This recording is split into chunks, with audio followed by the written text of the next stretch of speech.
Have you ever wanted to be a career criminal that got away with it only because you were part of the law at the same time? Well, that's who we're going to go over today. We're going to go over the notorious Jim Miller, who is also known as Jim Killer Miller. Welcome, angry faithful. Yes, today we're going to go over Jim Miller. Before that, I actually tried to record it again and I had to redo the whole thing. But I talked to a Lindsay Hughes, permanent jewelry. If you go to Facebook, it's Glitzy Links or Lindsay K108 at gmail.com. I'm not going to put her phone number. I'll put her email address in the link below. But let's check out her stuff real quick. It's nice little stuff that she does. The email doesn't work on the Facebook page, so just message her or whatnot. It is nice little jewelry. Here we go. And let us begin. Okay.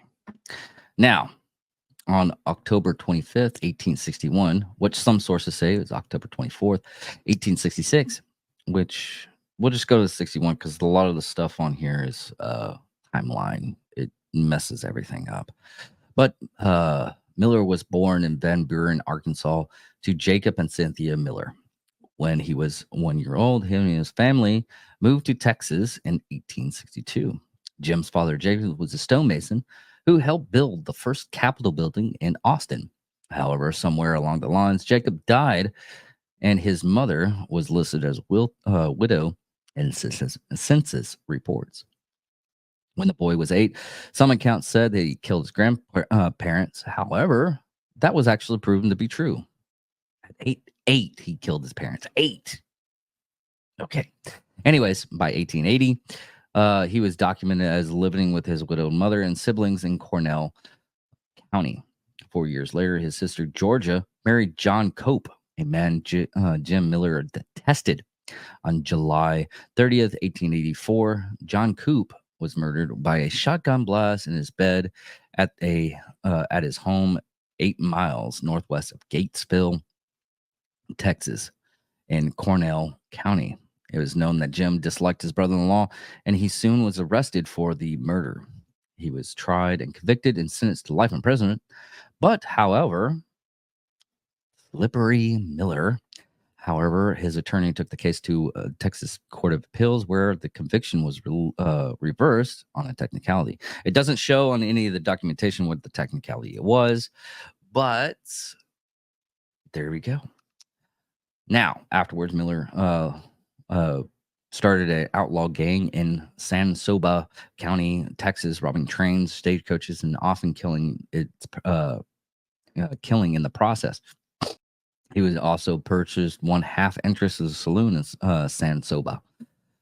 At that time, he was marked as a career as an assassin and casually proclaimed that he was murdered anyone for money. Counts of his price was $150 to $2,000, which it's about $5,000 to about $75,000. In his newfound career, he eventually earned a reputation of getting the job done quickly and efficiently, usually using a shotgun to ambush at night. In appearance, Miller was a mild-mannered man, never cursed, didn't drink, smoke, and was very well dressed, wearing a white shirt with a stiff collar, which back then it was kind of expensive, a stick pin in his lapel, a diamond ring, and also wearing, which will come into effect later on, a heavy flock coat. Well, basically, it's a thick coat, regardless of how hot it may be. And by the way, it gets up to 120 degrees in Texas. So wearing that kind of coat all the time, wow. Despite his occupation, he was also known to attend church and read the Bible. He was not so a fast draw gunfighter like many others of the West, but was quickly to use a gun when it suited him. In addition to killing for hire, he was also known to have killed several men in a saloon when arguments erupted over poker games, which happened a lot back then, that time frame. In about 1882, Miller was arrested and disarmed by young Sansoba Deputy Sheriff D. Harkley, later one of the most famous lawmen of the West. Shortly after, Miller drifted into McCulloch County, where he raced horses and worked as a cowboy for the M. Manning Clements Sr., a violent man who was the older cousin of John Wesley Hardin. While there, Miller became good friends with Emil's son, Emil Manning Clements Jr., and Manning's daughter, Sally. Jim and Sally married in McCulloch County on February 15th, 1888, and would eventually have 4 children. Miller's next drift through southeast New Mexico and West Texas, along the Mexican border. Sorry. Little is known as his activities during these years, but he was also later to brag, "I lost my notchstick on Mexicans that I killed out on the border." Basically, a notchstick is a calculator. Basically, how many things you've done in a certain situation. This being killing. And a lot of those notches ended up on guns. Some of the guns from back on that time frame, they would take their knife and they would notch the gun of how many like deers they've killed with that gun or how many people they killed. By 1891, Miller was in Pisco, Texas, where Reeves County Sheriff George A. Bud Fraser, and yes, it's Fraser, not Frazier, Fraser, Frazer, soon hired him. The 27-year-old Fraser, who had been sheriff for less than a year, was badly in need of a deputy in the frontier town and asked a few questions of Miller. In those days, asking too many questions about one's past was considered rude. He should have asked more questions. But this would be a false mistake of Fraser. Miller had moved his family along with his brother-in-law, Manny Clements, to Pisco, where his family attended church and was upstanding group by all appearances. At about the same time frame, cattle rustling and horse theft increased up and down the Pisco Valley. Miller spent most of his time pursuing the thieves, but when he never captured any, it raised suspicions in the mind of the local gunfighter and hard case, Barney Riggs, who just happened to be Bud Fraser's brother-in-law.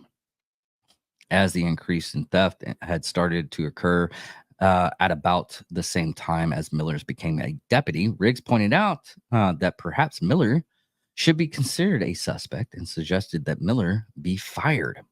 When Fraser confronted his deputy, Miller laughed off the accusation. Miller, supported by members of his church and with no proof of allegations, was kept on by Fraser and continued to serve as deputy. However, when Miller killed a Mexican prisoner who had tried to escape, quotation marks, he tried to escape, Fraser investigated. Barney Riggs alleged that Miller had murdered the man because he knew that the deputy had hidden a pair of stolen mules. When Fraser found that Riggs was correct and located the stolen mules, he immediately fired Miller. This is what began the deadly Fraser Miller feud, which would last for several years. And on those accounts, in 1892 Pisco sheriff's election, Jim Miller opposed Bud Fraser but lost. However, this did not stop Miller from getting appointed as Pisco's city marshal. It's so funny that you would be. Anyways, I digress. It really is funny, and it's like, well, I'm just gonna do this other job and mess up your entire job. Marshal Jim Miller was hired his brother-in-law Manny Clements as his deputy. He surrounded himself with gunmen, including a hard case gunfighter named Bill Earhart, John Denson, and other cousins of John Wesley Hardin. Martin Q. Hardin, who is known to have been related to John Wesley, but the two referred them to themselves as cousins. In May 1893, Sheriff Fraser was away on business, and Miller's criminal element virtually took over the town. God, I wish I could take over a town. I mean, I'm not evil, but I kind of want to take over a town. It was so easy back then. In the meantime, Miller and his henchmen were also hatching a plan to assassinate him upon his return. When the sheriff returned, the plan was stage a shootout on a railroad station platform. Nearby, there would be a third man who would shoot Fraser, making it appear that the stray bullet had killed him. However, when Con Gibbs overheard the plan while in the local saloon, he contacted Fraser and let him know about it. Fraser, in turn, contacted the Texas Rangers. And when Fraser arrived, he was flanked by Rangers. Captain John R. Hughes, who soon arrested Miller, Clements, and Martin Hardin. The three were indicted on indicted on September 7th, 1893, for conspiring to kill Fraser. The case was transferred to El Paso to be tried. However, Con Gibbs, the primary prosecuting witness, fled to Newberry Eddy, now Carlsbad, New Mexico, where Miller's henchmen shot and killed John Denson. With their witness gone, who's John Denson? Okay, Miller henchman John Denson shot and killed Con Gibbs. God, it took me a while to figure that out. I read through this like 3 times, and that part kind of confused me. John Denson wasn't killed. Con Gibbs was killed by John Denson. Writing on this article is really messed up. Anyways, but the state was forced to release the 3 prisoners, though Miller had once more escaped from the long arm of the law. He did lose his job as marshal, weird, and bought a hotel in Bisco. Miller then appeared to be living the life of an honest citizen, and the town settled down. However, word began to spread that Fraser couldn't handle Miller and had no business being sheriff. The talk naturally built up resentments into the young sheriff. On August 18th, 1894, when Bud Fraser encountered Miller on the street, he yelled at him, "Jim, you're a cattle rustler and a murderer. Here's one for Con Gibbs." Fraser then opened fire on Miller, striking him in the right arm near the shoulder. Miller fired back but succeeded in only grazing a man named Joe Crackus, a local shopkeeper. Fraser then emptied his pistol into Miller's chest, and he collapsed. Bud then walked away, only to find out that Miller wasn't dead. I mean, if you fire one shot in the arm, so it's 6 revolvers, unless he had a cowboy load, which the cowboy load is just an empty chamber. He probably shot him 4 times in the chest. Several of his friends picked up Miller and carried him to the hotel. Also surprised that the man wasn't dead either. They discovered a metal breastplate in Miller's under his coat. Basically, he figured out a cheat code with body armor. Now it became clear why the hired killer always wore a heavy flocked coat. However, that information was not to be shared with Fraser.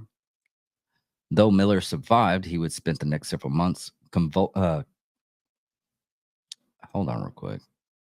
Recovering. He's several months recovering from health. And there was no more conflicts between the 2 men, though Miller had been making threats the entire time. I guess they didn't do it in public. In November 1894, when the sheriff election came up, Fraser lost. He then moved to Carlsbad, New Mexico, where he opened up a livery stable, basically a horse stable. Fraser returned to Pesco. I guess livery stable would be more or less a parking lot nowadays. Fraser returned to Pisco the next month to settle his affairs. The ex-sheriff encountered Jim Miller in front of Zimmer's blacksmithing shop on December 26, 1894. Having heard the frequent threats Miller had made against him, Fraser drew his gun, sending 2 shots into the right arm and the left leg. Jim began firing left-handed without success, while Fraser sent 2 more slugs in Miller's chest. Amazingly, again, Miller was still alive and standing. This confused as he fled. Only later would the sheriff find out about Miller's protected breastplate. Now, in March 1895, John Wesley Hardin, who had become an attorney while in prison, arrived in Pisco and filed charges against the murder against Fraser trying to kill Miller. The ex-sheriff trial was scheduled to be heard in El Paso. However, Hardin was killed before it came to trial, and Fraser was acquitted in May 1896. Miller, of course, was furious and in the end would take his final revenge. Bud Fraser was not Miller's only target. Barney Riggs, Bud's brother-in-law, the hard case gunfighter and the man who has exposed Miller's thievery while he was a deputy, was also in Jim's crosshairs. Riggs is also said to have the only man killer Jim Miller. God, sometimes these words together, they're really tongue twisters. Anyways, Jim Miller, Bud was the only Jim Miller was the only person Bud ever truly feared. In typical fashion, Miller decided that Riggs should also die. In the early 1896, two of Miller's henchmen, John Denson and that was John Hardin. Too many Johns in this. John Denson and Bill Earhart were overheard in Fort Stockton, Texas, murmuring threats against Barney Riggs. Later, the pair left for Pesco, Texas, to seek out Miller's nemesis. However, a U.S. Deputy Marshal D. Hartley,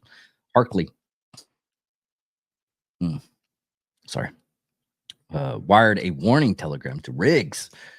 When the pair arrived, Barney avoided them. However, on the morning of March 3rd, he was also alone as Riggs was substituting for a friend as a bartender in R.S. Johnson's saloon. Denson and Earhart burst into the room. A shot from Earhart's grazed Barney, who instantly fired back, killing the other man. He then grappled with Denson before the would-be assassin was able to flee.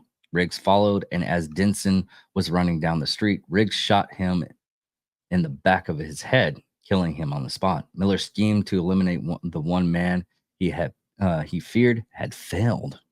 After the shooting, Riggs surrendered himself and was later tried for murder and acquitted. Later that year, even though Bud Fraser knew that Miller was out to get him, he made a mistake of visiting his family in nearby Toja, Texas, in September 1896. On the morning of the 14th, Bud played cards with friends in a saloon when Miller pushed open the door and fired both barrels, practically blowing Fraser's head from his body. When Bud's distraught sister approached Miller with a gun, he said to her, "I'll give you what your brother got. I'll shoot you right in the face." Once again, the far too lucky and evil Jim Miller's accusation of the murder of Fraser. His defense began that he had done no worse than Fraser, basically saying that Fraser was out to get him too.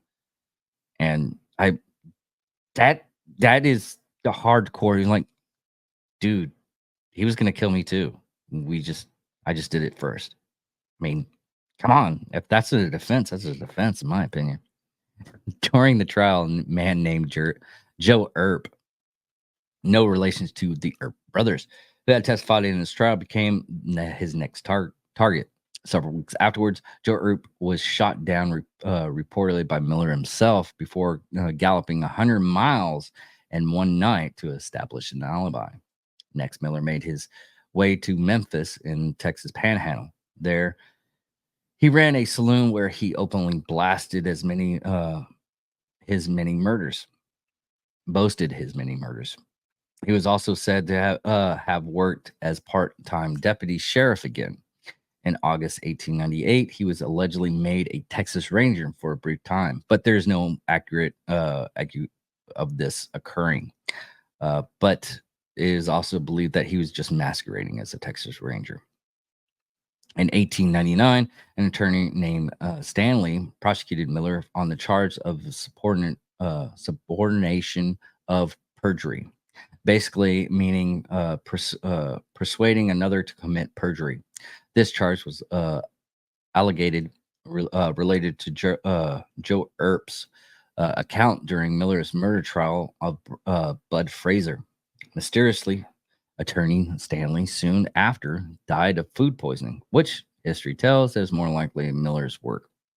Miller then returned to Pisco area where he spent time in Monahans. Monahans, sorry. However, in 1900s, he and his wife Stanley started to live in Fort Worth, where the assassin became involved in real estate and did very well financially.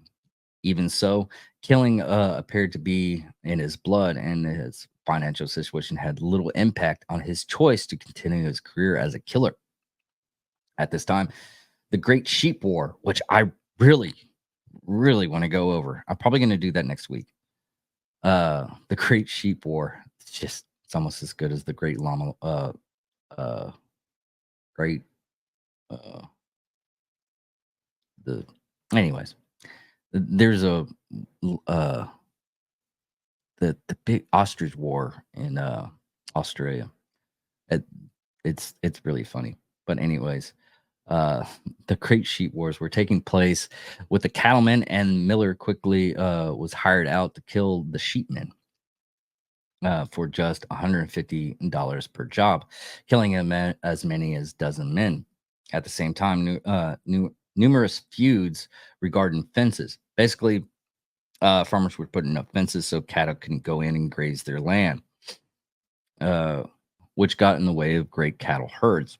And Miller was more than happy to help the cattlemen by killing the farmers who fenced their land. In 1904, Miller ambushed and killed Lubbock lawyer James Jarrett, who had successfully represented several farmers against the big cattle interest. He received $500 for ambushing their attorney. That same year, he would also kill a man he did real estate business within Fort Worth, D.T. Frank Four, who was an honest businessman who threatened to tell a grand jury that Miller was selling lots of land submerged in the Gulf of Mexico. On March 10th, 1904, Miller cornered Ford in a washroom in Delaware hotel and shot him dead. People rushed to see what had happened, and Miller fled over Ford's body, tears in his eye, exclaiming, "I did everything I could to keep him from reaching for his gun." Amazingly, Miller was acquitted again. God, back then you could kill dozens of people and get away with it if you had the right notions. Uh, Continuing his wicked ways, Miller took a job in Indian Territory in 1906 in a small town of Ora, Oklahoma, in Chickasaw Nation. There lived a U.S. Deputy Marshal, Ben Collins, who has served as, and he also served as Indian policeman, which there's a big difference in an actual policeman in regular United States and Indian Territory. And look it up. It's pretty interesting. Several years later, Ben Collins had tried to arrest a man named Port Pruitt. Now, there's going to be a tongue twister in here. So, a prominent citizen in Emmett, Oklahoma, resisting arrest, Collins shot him, leaving Pruitt partially paralyzed. That's the tongue twister, partially paralyzed. Pruitt, partially paralyzed. Port and his brother publicly swore vengeance on Ben Collins, who then hired Miller for $1,800 to take care of their enemy. On August 1st, 1906, as Collins was riding home from to his farm, he reluctantly received a load of buckshot which knocked him from his horse. However, the young longman got off 4 rounds while on the ground. Another shotgun blast tore his face off. An intense investigation soon began, pointing that Miller and another man named Washmood once again arrested. Miller spent a short time in jail but was released on bail before Miller could be tried. Any witnesses were soon killed. And once again, the prosecution died from a lack of evidence, witnesses, and evidence. Next, Miller was accused of killing Pat Garrett on February 28th, 1908. Garrett was allegedly killed because of a land dispute, and by some accounts, Miller murdered a paid assassin. However, it was unlikely that Wayne Brazel confessed to the crime later. Carl Adamson, who was married to cousin Sally Miller, was also with Garrett when he was killed. This led to rumors that Miller was involved. However, most historians agreed that Garrett's murder happened without the killer's involvement. On December 29th, 1908, Emil Manny Clements Jr., Miller's longtime friend and cohort, was killed in a saloon fight in El Paso, Texas. Miller swore revenge and no doubt would have followed through, except he had offered of 1,700 to kill former U.S. Marshal Allen Augustus Gus Bobbitt in Ada, Oklahoma. At this time, the flourishing town of Ada was thriving cotton center, but also had a violent reputation. In 1908, some 36 people were murdered. Bobbitt had retired from U.S. Deputy Marshal's position after Oklahoma became a state's previous years, moving to a ranch in Rolfe, Oklahoma. However, although retired, Bobbitt was not quiet about his feelings about many of the events in the area. Several citizens, including saloon owner Jesse West and Joe Allen, were practicing what was called Indian skinning. Basically, this practice involved taking advantage of Native Americans who had been granted 160 acres each in exchange for their reservation land.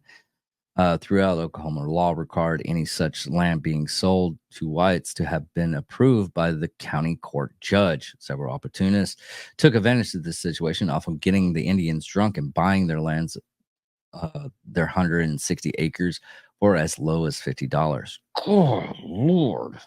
So they just purchased it for roughly about 2,500. 160 acres. There's so much you could do with 160 acres.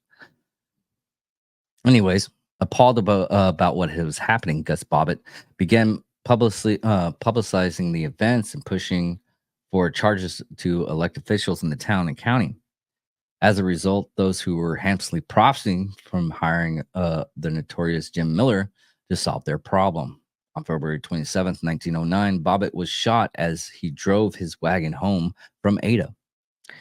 He lived about an hour away, but before he died, he instructed his wife on how to dispose of his property, which included the $1,000 reward for the man who had killed him, Gus Bobbitt. Within no time, a posse was after Bobbitt's killer and the others, hoping to land the reward. Having long escaped scot-free, as he had many times beforehand, Miller was confident that his escape was sloppy this time. The posse soon found his horse at the home of a man, Williamson, who was said to have been yet another one of Miller's many relatives. Miller borrowed a mare from Williamson, admitting that he had killed a man and threatened to kill Williamson if he talked.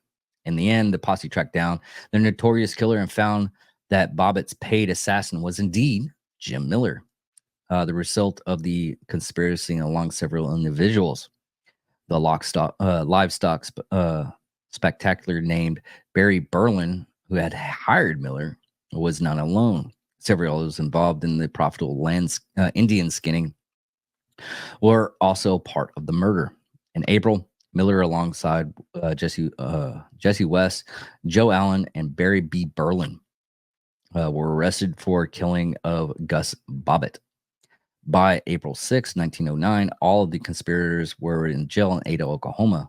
Though it was well known that Miller and the others had killed Bobbitt in a murder for hire scheme, the evidence was not solid.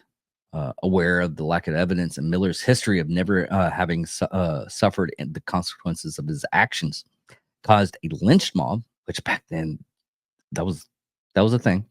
Lynch mobs were awesome, especially a person that actually they knew was the bad guy.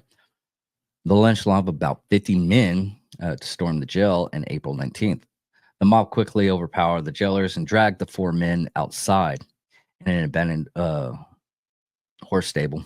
I have to say horse stable because it livery stable, but it was a horse stable behind the jail. The prisoner were bound with baling wire and ropes tossed over the rafters. Miller's cohorts were hanged first, after which the vigilante asked him to admit his crimes. Miller then allegedly responded, "Let the record show that I killed 51 men." Before he died, he also asked for his black brothcloth coat to be draped around his shoulders. And then he said, "Let it rip." Now, that is the end of James Miller. Thank you all for listening. Thank you all for watching. And also go to Facebook, go to glitzy links and pick up a couple of stuff for yourself. Only like $20. I mean, I know that the economy's really bad, but sometimes you just gotta pick up something for yourself. Anyways, everybody, thank you for all listening. Thank you for all for watching. Love you guys.